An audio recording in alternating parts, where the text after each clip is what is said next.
So after taking out the title in Dubai, the Blitzboks now have their eyes firmly set on their home turf. The Cape Town Sevens coming this weekend. And in this video, we're going to do our preview, looking through at what happened last week in Dubai for the Blitzboks, their upcoming fixtures that have been announced, the squad that they are taking home, and then also alongside that, how far we think that they will go. But we will start with the results from last week. South Africa, they had a perfect competition in terms of results, winning all 6 of their contests in the group stage. They were a part of Pool A. They were able to beat Samoa, Canada, and New Zealand, giving them a lot of momentum heading into the playoff games. They then beat Australia 24 points to 7. They beat Fiji 14 points to 7. And then in the final, it got a little bit closer, but they were still victorious, 12 points to 7 in their game up against Los Pumas. So for the Blitzboks, they will definitely want to keep on improving. They seem like they've found a really good group of players, and they will be looking for nothing less than 2 in a row heading into Cape Town. Their first game, though, it will be up against Great Britain. That is taking place at 9:50 p.m. New Zealand time on Saturday night. So that will be 10:50 a.m. on Saturday for anyone watching from South Africa up against Great Britain. They've been a little bit hot and cold throughout the Dubai Sevens, so I'm curious to see which Team GB does turn up for that game. Then their next contest will be up against the USA. That is at 1:12 a.m. New Zealand time on Sunday morning, or 2:12 p.m. in the afternoon for South Africa. Another side that's been a little bit hot and cold. So this will either be an easy group for South Africa, or it could be a lot more challenging than what they did experience last week. And then their last group stage match, it'll be up against the Irish. That is at 6:34 a.m. New Zealand time, or 7:34 p.m. in South Africa. That's going to be an outstanding contest. We know the rivalry that's starting to build in the Union side of things. I feel like Sevens is no different. Ireland want to prove that they are a top contender. The Blitzboks are standing tall, saying if you want to do that, you got to beat us first.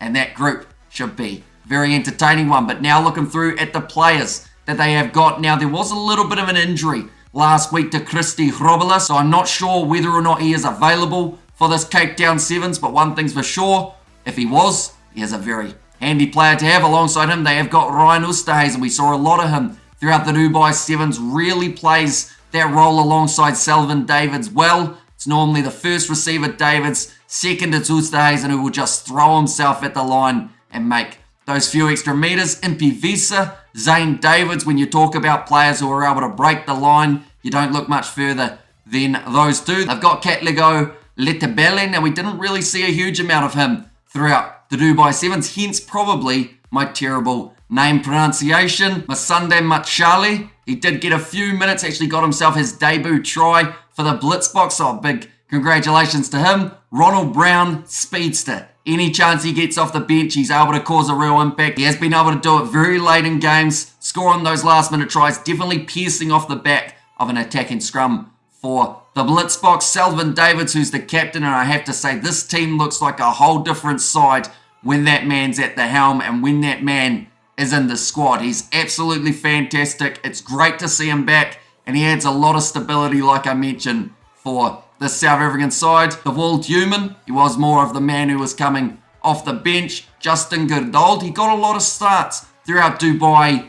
He also had a little bit of a mixed bag of a competition. He gave away, I think it was 2 yellow cards, quite a few penalties along the way as well. His goal kicking was not great, but he still adds enough to this Blitzboks side to keep him in there, and hopefully does find his form in the Cape Town Sevens. Chilton van Wyk, he did very well out on the wing, lot of pace for that man. Roscoe Speckman, I remember that try that he scored up against the Australians when the ball was kicked in behind. He chased it and just no one got near him. He's still got wheels, he's still got a motor on him, and he will be dangerous in Cape Town. And then the last man on debut, who looked like he had been in the squad for a long time with the way that he was playing. Now, the first name, I believe, is Kewen, but I think I've said that slightly wrong, so do let me know in the comments how to pronounce it. I know the last name's Nokia, though, and he is an absolutely tremendous talent. I look forward to seeing him playing this weekend and perhaps even scoring a few tries along the way as well. But now we are up to that stage of trying to predict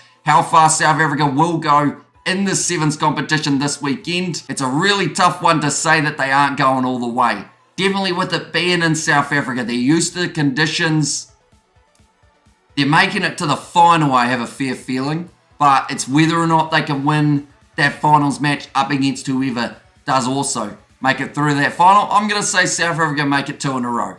They win Dubai, they win Cape Town, and then they look forward to the next task at hand. But we will be doing the live commentary on the channel for South Africa's games alongside quite a few of the other matches that are taking place. So be sure to hit that subscribe button. Do let me know how you think South Africa will go this weekend in the Cape Town Sevens and the key players who you will be watching out for. But nonetheless, thank you all very much for tuning in, and I will see you all for the next one.